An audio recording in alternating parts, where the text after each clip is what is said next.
Caller number 6, you are on with Jovan. Are you here to debate? Oh, man, you took my heart out of it doing toy drives and stuff.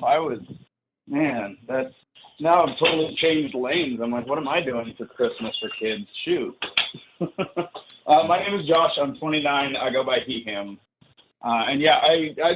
Debate's kind of probably a strong word.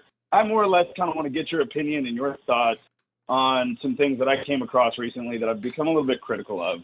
And I'm just looking for somebody else who's educated, because it's kind of a touchy topic. You know, a lot of people don't feel either well educated enough about it to discuss it, or just are too afraid to be offended or to offend anybody to really, you know, talk candidly about it. So I don't usually interact with anything on YouTube, especially not live influencers, but in like a split second with one of your callers early this morning, I really enjoyed the way that you were very respectful and the etiquette that you had with him, being like, hey man, if you've given me all these beliefs and they're not, and I can help disprove them and you agree, then you're just basing it on feeling, then take some time and think about it. And I really respected that. That kind of spoke to me.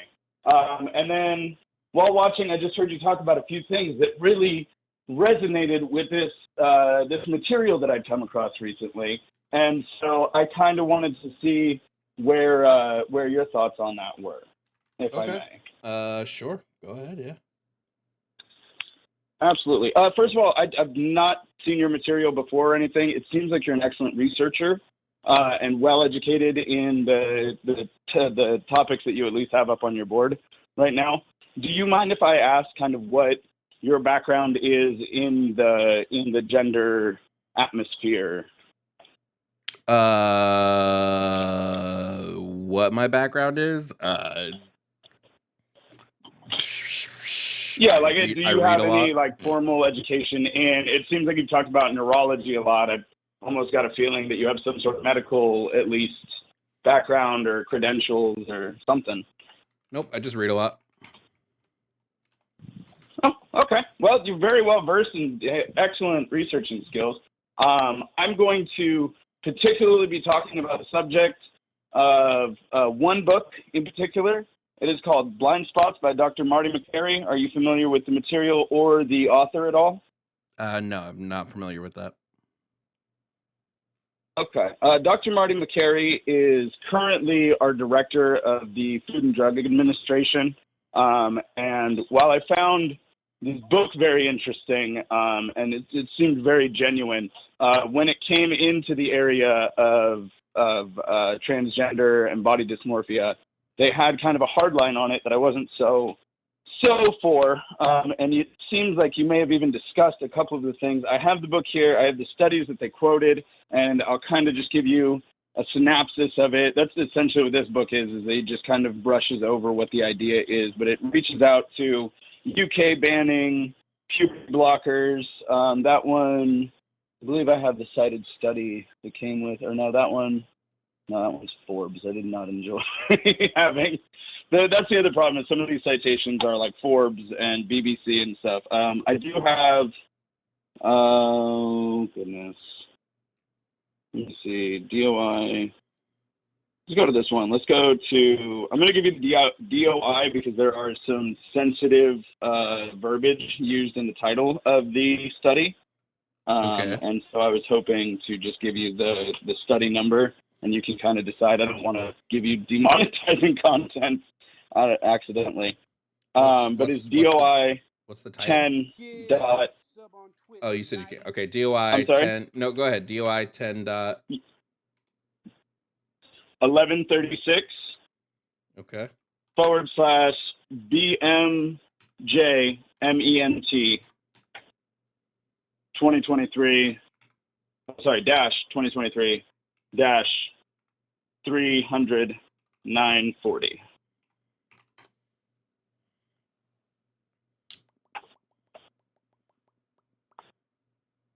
And that one was published out of Finland, I believe, and it was done over quite a long time. It was 96 Is it this one? to Okay. 2019. All cause and suicide mortalities among adolescent and adult in young adults who contacted specialized gender identity services. Okay, what? Let me see. Of the 65 So I deaths in the believe, study if I'm not population, 20 were mistaken, suicides. In yeah, different their analysis, all claim clinical was that intelligence it has analysis. not improved mental health at all. It's in fact made it worse for at least a third of the study group or something like that. I may be mixing them up because I brought up all the studies online and now I'm now I'm lost in all of my research. Hold on, I'm just reading through it. You're okay.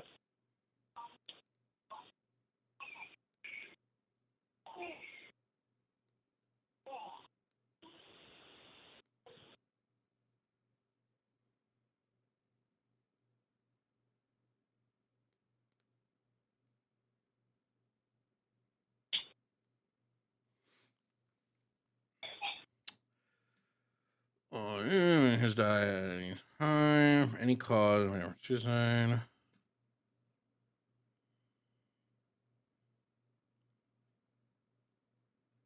So group A was kids who asked for help about feeling that their gender didn't match their body, and group B was other kids just like them in any age background who didn't ask for that help. So this is just comparing. This is sort of in the same vein as the Finland study, right? All it's really finding is that. Do you mean the Sweden study? I do mean the Sweden study. Sorry. All it's really finding is that Okay. in Yeah, contrast to that the was general one of the things population. you said. Yeah, it's just finding in contrast to the general population, the numbers are still high. It's not looking at pre or post help from the clinics or pre or post gender affirming care or anything. Okay, I gotcha. Sorry, I give you a little bit of background on me. I am a father of three, and so I'm trying to compile data and get kind of a good reference point on like where I should take my opinions from and how I should vet them and one of the give things them value. One of the things in this study, by the way, is they're mentioning specifically in the study that having clinically recognized gender distress or gender dysphoria doesn't in and of itself predict a higher chance of death or suicide once mental health history is taken into account. But the study doesn't take into account whether that mental health history, whether like the mental health conditions are caused by the gender dysphoria. So because it could be the case that the gender dysphoria is leading to an increase in those comorbidities. It doesn't seem like the study is analyzing that. Gotcha. So then there was one other one that I don't recall. I've had to suffer a lot of the same people you have today waiting in line. So I have a hard time remembering who, but there was some point you had said something about the social populi or something like that. There was a theory that you had called pseudoscience that was around the idea that we do have contagion. A social influence on the increase in transgender or body dysmorphia cases. Yeah, it's the idea of gender. It's the idea of like gender nonconformity or gender incongruence being linked to some like social contagion. Okay, I got you. Are you familiar with the study that came out from Lisa Littman that came out of Brown? It seems like it actually gained a lot of controversy. They made her do a correction to the title, which kind of tarred and feathered the study, but it really was it was the changing of words. There was nothing in the actual data that had been changed at all. I know what you're referencing, but I don't necessarily know exactly what the study had said. So that one is parent reports of adolescents and young adults perceived to show signs of rapid onset of gender dysphoria. I have a DOI on that one as well. No need. I got that one. Parent reports of adolescent and young adults. And that one, essentially, again, this is just what the book is telling me, and from the way that I'm interpreting it. But that's even something the book says is like, if given enough time, you can pick apart any study, or you can find a way they should have done something better, or something like that. But we have to kind of appreciate the collection of data and the general consensus that comes from our experience.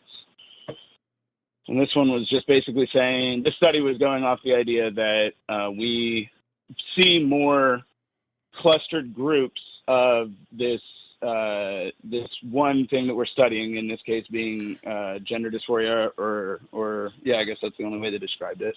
Yeah, it's just, it's not a saying that they believed if it was biologically occurring, it would be more random in pattern rather than clustered. Yeah, but they're not making any, in this one specifically, they're not making any causality claims, so there's no way to know. Like, they're just showing that there seems to be a link. It's called a descriptive exploratory study. They're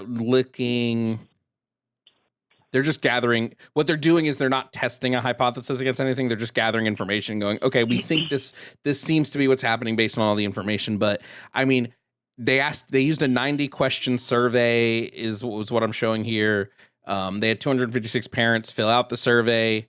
A million things could be off on a survey like that. But what they seem to claim, let me see. Many of the people had pre-existing mental health or neurodevelopment diagnoses before the reported onset of gender dysphoria.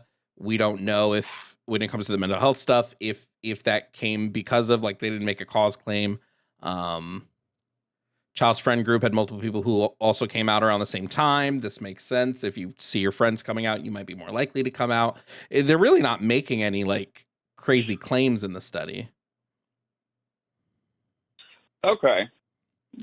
Parents said their mental health declined and that the relationship with their child worsened after the child came out. We don't know if those parents were, like, supportive or not. This is the problem, is the study, it doesn't seem like the study is telling me the extra information I would want to know based on... Gotcha. So then I guess what it comes down to for me is being given this suggestion of a theory that there is either only naturally occurring desire to have gender affirming care. Do you believe in any way that there could be like this social study, influence? Just FYI, this study is bunk as fuck. The way they got their survey participants is they put a link to a questionnaire on 3 websites. One of those websites is an anti-trans website. Oh, Jesus Christ. Thank you. It's Fourth Wave Now. Fourth Wave Now. It's not even a website, it's a blog. Fourth Wave Now is a blog aimed towards parents of transgender children with a focus on supporting parents who don't wish to affirm their children as trans. This study can eat my ass. Oh my God. So particularly biased participants. Oh, hella biased. Who have their own negative experience due to their religious or political beliefs that they're enforcing on their children. Yeah, that's good to know. See, that's good to know. What this all comes back to is this good doctor, Dr. Marty McCary. I don't know how to feel about him, and everybody else I've reached out to has not really gotten back to me. You're breaking up. You're breaking up, friend. Somebody. You're breaking up a little bit, Josh. Oh, I apologize. So sorry. I went too far. Am I back? Yeah, you're back. I'm back from outer space. Yeah. Good.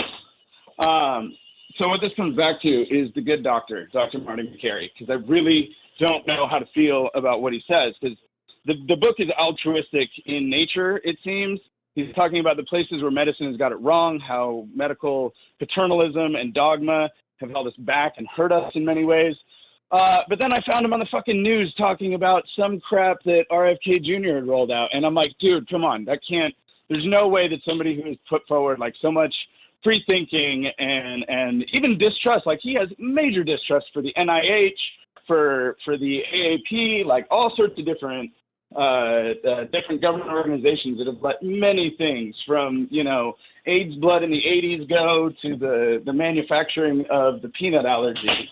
Like it's hard to know how to feel about the material. And yeah, when you confirm something like he has bolstered studies and even he gave it at least like 5 paragraphs defending this woman and how she was supposedly tarred and feathered for this study that she put out.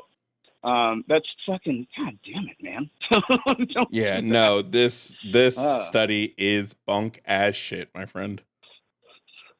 Okay. Well, I'm very sorry to inform you that our director of Food and Drug Administration is also a whack job, and you need to watch out for him. Oh yeah, that doesn't Thank you for helping me clarify that. I've been trying to talk to some Vaxxer people because he said some interesting things on there, some here, there, everywhere. And it seems like not as many people are of the idea that like we almost maliciously gave our own kids peanut allergies by not giving it to them before the age of 6 months. But like the general consensus is now there, whether we want to point the finger anywhere, like we all agree now in the medical society. I have a newborn. I've talked about this with many pediatricians, including my boss who like invented Flonase. He's an asthma and immunologist king. And they're all saying like, yes, we were wrong. We shouldn't do this, but nobody's willing to be like, the American Academy of Pediatrics gave you false information with studies that didn't have good backing. So just trust everywhere now. Fuck, who to trust, Jovan? Who? Couldn't tell you, honestly. Shoot. Just read. All I say to people is just read the studies, read them in their entirety, and you should get a better idea. Fair enough. Had I gotten that far down the page, I probably would have figured it out for myself. That might have been 3 hours better spent. All righty, my friend. Well, it's been a pleasure talking with you. Thank you for taking my call. Yep, no problem. Thanks for calling in. All righty, have a good one. You too. All right, we're on our last caller. Hey, thank you all for watching this video. If you don't know me, I'm Jovan Bradley. I'm a leftist content creator who does debates, political commentary, gaming, and more. If this is your first video, thanks for sticking to the end, and I hope you subscribe. I post videos daily, and there are hundreds of past debates on my page for you to enjoy. Thank you to all of my YouTube members. Your continued support helps me create as much as I can. Consider joining. A membership starts at $2.99 and gets you access to our community Discord, early access to videos, and more. Shout out to my Tier 4 members, Zurith Moonpaw, Kazim, Never Again, Ovaltine, Sylvia Snow, Bamji, Emery Emojin, Ayla Ursus, Vel, Kelsey K, Jake Gorshander, Matthew Holloway, Vampy, Yemye, Mealy, and Dragon Nerd. Your continued support goes a long way to me continuing the fight for equity, justice, and education. Thank you again for watching.